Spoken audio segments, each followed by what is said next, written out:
Hey there everyone, welcome back to Arcana Check, where normally we do things like make terrain or paint miniatures for Dungeons and Dragons, or really any tabletop gaming setup you want.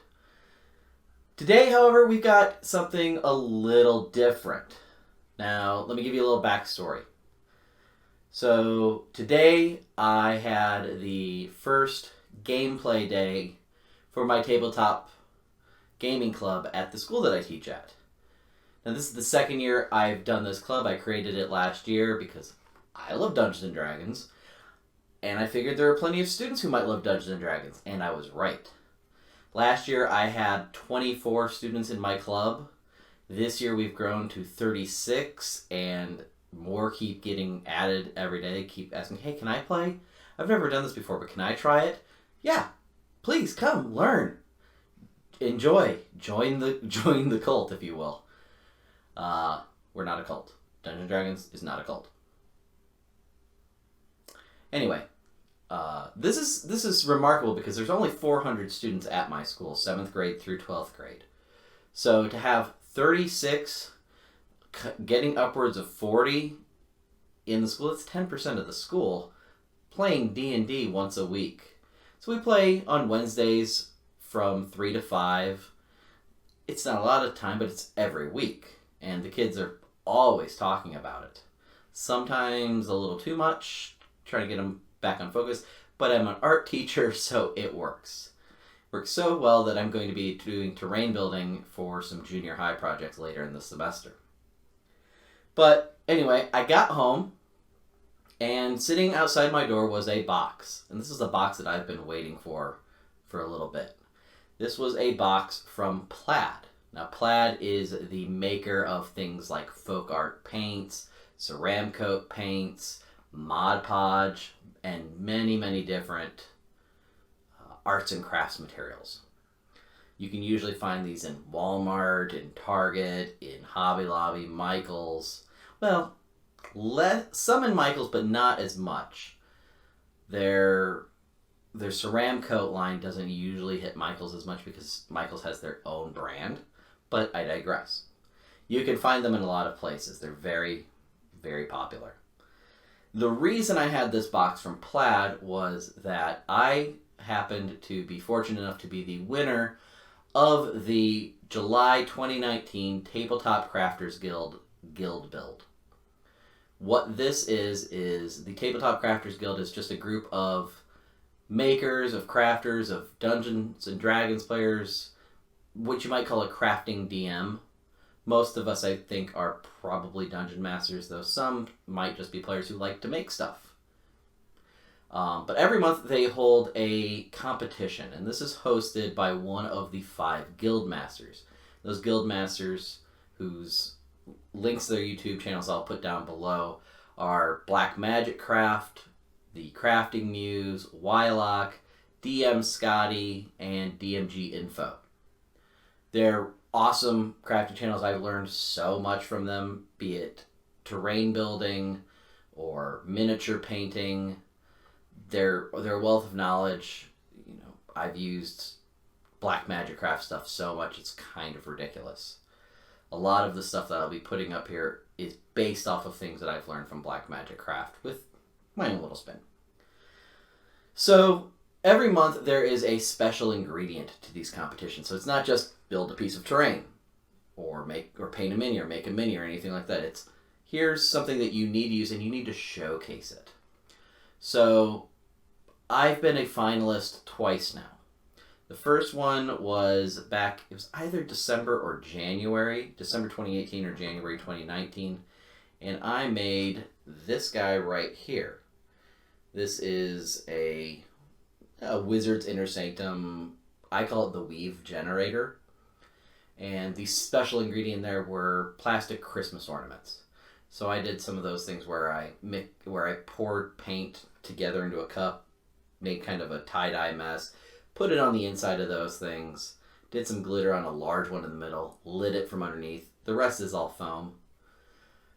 But July's build, the special ingredient was sand. And I made this piece right here. It's a little hard to see, so I'll bring it down. I made this guy. This is called the Cavern of the Cursed.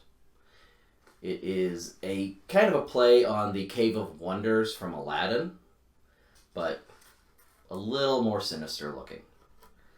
And the way that I built this was I have a dollar store Halloween skull, just a cheap $1 Halloween skull. I bought a bunch of these last Halloween because they're skulls and it's D&D. I might need them. And this was a nice large, not quite life size, but pretty close. And I cut it apart, make the jaw distended, glued it back together. I made a foam base underneath here for a hill and to give a nice flat surface to the mouth. I cut a hole in the back for a tea light. I did some paper mache around the outsides to really smooth out that hill. Coated the whole thing in a layer of Mod Podge that was mixed instead of with black, like Black Magic Craft usually does and how I usually do. This had more of a reddish brown quality, almost a burnt sienna, a little darker than that. And that gave me a nice base for the sand. And then I basically had to cover every part of this thing in glue. And I used a mixture of a yellow sand and a brown sand that I found at Michael's. Or no, I found this at Hobby Lobby. And it gave me that great kind of movie desert sand look, almost that you would see in a cartoon version of the desert. Because all the sand I got around here, play sand and whatnot, it's that really dull brown. And it just so happened that the town that I live in, we have a Lowe's, but they were sold out of all play sand and all concrete. Everything made by Quikrete, they were sold out of. Someone must have been building something big. So I found this, and it was way better than I could have hoped for. So I built this. It became a finalist, and lo and behold, I ended up winning. So the prize for July, and the price is different every month, but the prize for July was a box of art supplies from Plaid that was approximately $75. And what I have laid out before me are all of the things that I got from them. And there's a few things back here I'll show you in a sec that you can't quite see. Now, regular craft paint is like $1 to $2. Some of the craft paints are more expensive. I don't know the price on things. I don't care. It's free art materials that I will love and I will use. And I have no place to put because as I look at my rack of craft paints at my studio table, I have 2 more spots. There's more than 2 here. But let's go through what I got here. I'll keep this short and sweet. I've already organized everything by color and by type. It's kind of ridiculous. But in the center here, I've got your classic matte Mod Podge. This is an 8-ounce bottle. I love this size bottle for working with. I can get the larger size and then keep refilling this size. But I love matte Mod Podge. I don't need the shininess from it. If I want something shiny, I'll put a coat of lacquer or enamel spray on top. I also have a spray bottle of matte Mod Podge. This is just thinned out Mod Podge basically. And it's great if you're coating things like flocking or stuff like that. It makes your life a whole lot easier. I also got 2 packages of paintbrushes, and these are all detail brushes. One is kind of a Mod Podge brand. The other says that they are premium paintbrushes. They're both synthetics, so I'm not sure how premium that gets, but I generally choose cheaper brushes anyway, and if they get ruined, they get ruined. I've got some nicer brushes that are kind of my standards, and I'm more careful with those, but I've got a ton of cheap brushes. And I always need detail brushes. Little brushes, some of these are really small spotters that I can get in to do eyes with when I'm painting minis and things like that. So those are great. I also, and I still have it in the package, this stuff called Treasure Gold. Now this is supposed to be a really kind of higher quality metallic gold paint. This is by Folk Art. And the picture they show with it is they've painted fake fruit, and they look really metallic, really shiny. There's reflection in them. But you don't really get that reflection from a lot of the regular metallic craft paints. So this could look really cool on little bits of gold ornamentation I put into terrain or onto costumes. Then I've got the craft paint. Both sides here. There are two different types. Over here, these are pretty much your standard craft paints, your $1 to $2 brands. These are all by Ceramcoat. Well, they're all by Plaid, but they're the Delta Ceramcoat. I think that's just a different brand name, because if you go to Hobby Lobby or Michael's and you look in all their craft paints, they've got different brands that are all doing the same thing. But there are oranges and pinks and reds and blues and greens and purples and yellows and black, white, burnt umber. There's also two metallic ones, a deep silver and an antique gold.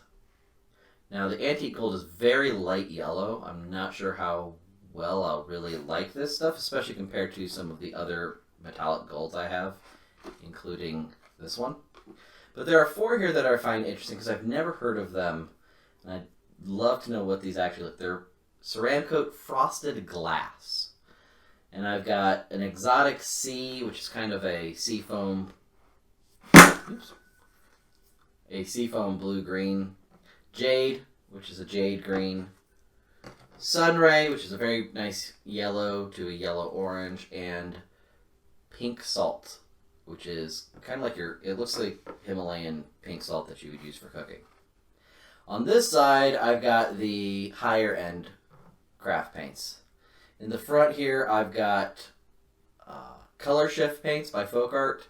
These are amazing. I've got 5. And as I look up there, at first I thought that I didn't have this one, which is Black Flash, which is kind of a black to maybe gold. I think it's a black to gold shifting paint. But the others, there's Purple Flash, Red Flash, Orange Flash, and Turquoise Flash, or Aqua Flash. And what these do is they shift from one color to another. So the Red Flash shifts from red to orange. And it gives a really cool iridescent sort of a look. They're great on painting little details on minis. Crafting Muse did a Wednesday live stream lunch break video, I think it was back in the spring, where she was painting an Umber Hulk. And little parts in that, because she was making it look like a Japanese beetle, had that color shifting look that a Japanese beetle has. The rest of these are all brushed metal paints. There are 3 different types of gold, from something that looks more like a khaki brushed pearl gold, it's very light, to just antique gold or brushed gold. There's a brushed bronze, some silvers, and a brushed black. Now, I'm really interested in this brushed black because it'll be interesting to see how metallic it looks and how black it looks. How could you get both? Will it be black with little flecks of silver in it? I'm not sure. Until the next time I see you, keep crafting, keep D&Ding, and have fun doing it all. I'll see you guys next time. Bye.